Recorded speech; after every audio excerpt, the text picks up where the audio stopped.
Assalamualaikum warahmatullahi wabarakatuh. Selamat pagi kepada dosen pengampu mata kuliah Filsafat Kewarganegaraan. Terima kasih atas waktu dan kesempatan yang diberikan kepada saya. Di sini saya akan menjawab beberapa pertanyaan yang telah diberikan. Izinkan saya memperkenalkan nama dulu.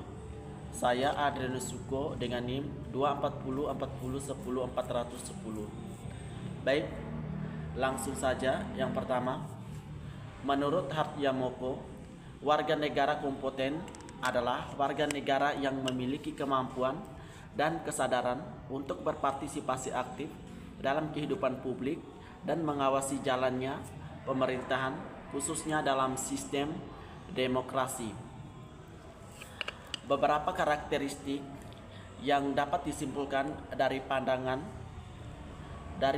Hartyamoko mengenai warga negara kompeten meliputi: yang pertama, memiliki sikap politik didasarkan informasi memadai.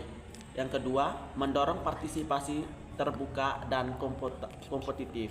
Yang ketiga, kritis terhadap kekuasaan dan korupsi. Yang keempat, berperan sebagai kreator demokrasi. Yang kelima, berpegang pada nilai-nilai dan integritas. Pertanyaan yang kedua, warga negara kompeten adalah subjek penting dalam pelaksanaan konstitusi negara karena merekalah yang menjadi tulang punggung kedaulatan rakyat dan penjaga demokrasi. Berikut poin-poin singkat mengapa mereka sangat penting. Yang pertama, pelaksanaan kedaulatan rakyat. Konstitusi dibangun di atas prinsip kedaulatan rakyat. Warga negara kompeten memastikan prinsip ini nyata melalui partisipasi aktif dan pemilihan wakil yang tepat. Pengawas kekuasaan dengan pemahaman yang baik, mereka berperan mengawasi lembaga negara agar tidak menyalahgunakan kekuasaan, menjaga keseimbangan sesuai amanat konstitusi, penjaga integritas konstitusi. Mereka memiliki komitmen untuk mematuhi, membela, dan mengingatkan jika ada penyimpangan terhadap konstitusi, memastikan aturan dan negara tetap dihormati. Pembentukan kebijakan publik melalui partisipasi warga negara kompeten ikut membentuk kebijakan yang sesuai dengan aspirasi rakyat dan prinsip-prinsip konstitusi. Pertanyaan yang ketiga, perbedaan good citizen dan good man secara singkat. Good citizen adalah individu yang patuh hukum dan aktif secara politik dalam negaranya. Sedangkan good man adalah individu yang memiliki moralitas dan etika universal yang luhur.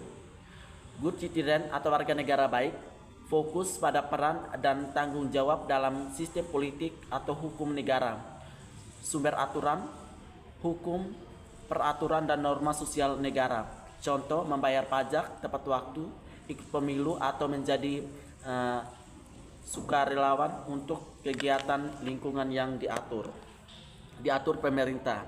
Yang kedua itu good man atau manusia baik, fokus kualitas moral dan etika yang bersifat universal di luar batasan negara, sumber aturan, prinsip etika universal, hati nurani, nilai moral dan pribadi.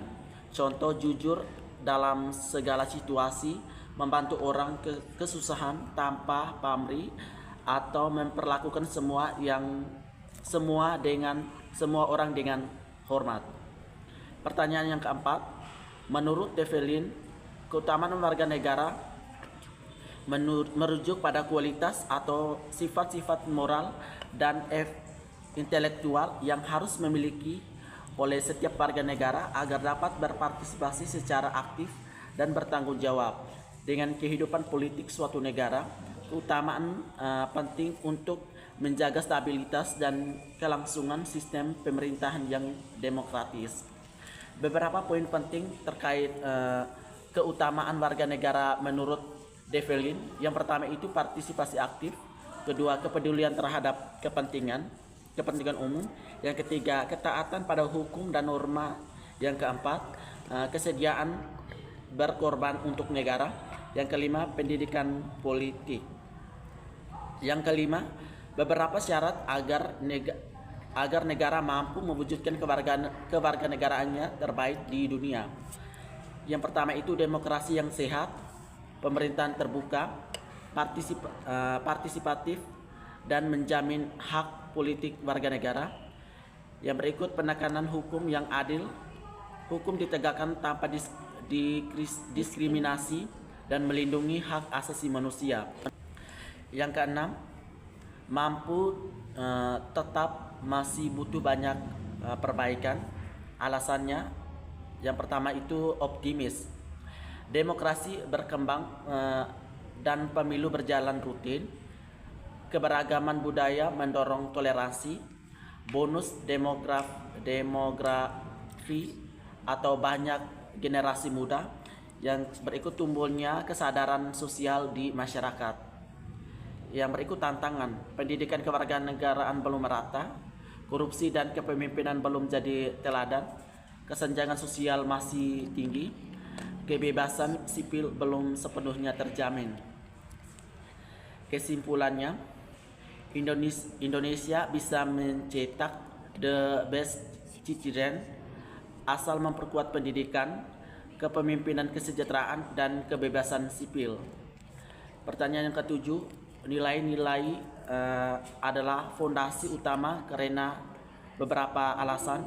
Yang pertama itu pembentuk karakter warga negara. Nilai seperti keadilan, kebebasan, dan toleransi membentuk moral dan etika individu. Warga negara yang menginternalisasi nilai-nilai akan bertindak secara bertanggung jawab dan sesuai dengan prinsip demokrasi.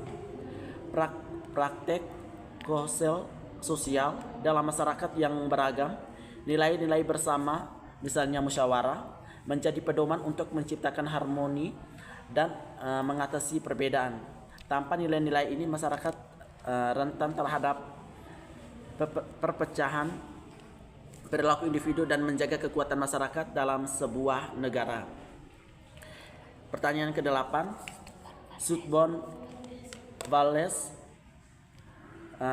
nilai-nilai yang kokoh, tetap, dan kuat mudah tergoyahkan menjadi penting dalam konteks pemahaman dan pelaksanaan kewarganegaraan.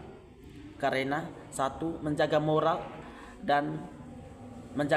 di tengah perubahan nilai-nilai seperti kejujuran dan tanggung jawab, membantu warga tetap berprinsip di tengah godaan dan perubahan zaman, menjaga arah dan persatuan bangsa. Kesimpulan, Sutbon Wallace penting untuk membentuk warga negara yang kuat, berintegritas, dan setia pada nilai-nilai dasar kehidupan bernegara. Pertanyaan yang ke-9, menurut pendapat saya, sila ketuhanan yang Maha Esa memang sering dikenal sebagai upaya untuk memperoleh kesucian pribadi, karena sila ini berkaitan langsung dengan hubungan manusia dan Tuhan. Namun, pemahaman seperti ini sebaiknya tidak dibatasi hanya pada aspek ibadah atau religius pribadi, karena sila pertama juga memiliki dimensi sosial dan kebangsaan yang sangat penting. Kesimpulannya, memahami sila ketuhanan yang Maha Esa hanya sebagai upaya memperoleh kesucian pribadi adalah pemahaman yang sempit. Sila ini justru mengajak warga negara untuk hidup bermoral, toleransi, dan menjunjung kemanusiaan sebagai wujud pengalaman iman dalam kehidupan berbangsa. Yang terakhir, pertanyaan 10. Jawabannya tidak. Warga negara tidak mungkin dan tidak relevan untuk menjadi suci dalam negara modern. Mengapa? Karena yang pertama itu sifat manusia dan politik. Manusia tidak sempurna dan politik melibatkan kepentingan serta konflik. Konsep-konsep suci yang berarti tanpa dosa tidak cocok diterapkan di sini. Yang berikut, prinsip negara modern. Negara terutama yang demokratis berfokus pada keadilan, kesetaraan, dan hak asasi manusia, bukan pada berminimum moral dan agama. Baik, berikut saran dan solusi yang dapat saya sampaikan. Saran: perkuat pendidikan kewarganegaraan. Kurikulum harus menanamkan nilai demokrasi, etika publik, dan keutamaan warga negara sejak dini. Bangun kepemimpinan yang berintegritas. Pemimpin harus menjadi teladan dalam moral, hukum, dan berpihak pada rakyat. Yang berikut: perluas ruang partisipasi publik, biar akses dan dorong warga untuk aktif dalam musyawarah pemilu dan kontrol sosial terhadap kebijakan. Yang berikut: promosi nilai-nilai luhur secara konsisten lewat media, pendidikan, dan komunitas. Tanamkan nilai seperti keadilan, kejujuran, dan toleransi sebagai landasan hidup berbangsa. Yang berikut: jamin kebebasan sipil. Negara harus menjamin kebebasan. Berikut solusi yang dapat saya sampaikan: revitalisasi pendidikan karakter dan PPKN dengan pendekatan kontekstual dan kritis. Perkuat peran media dan teknologi sebagai saran edukasi politik dan civis engagement. Bentuk forum warga atau komunitas demokrasi di tingkat lokal untuk mendorong civis. Baik, mungkin itu saja yang perlu saya sampaikan. Bila ada kekurangan atau kesalahan dari tempat ini, mohon maaf. Assalamualaikum warahmatullahi wabarakatuh.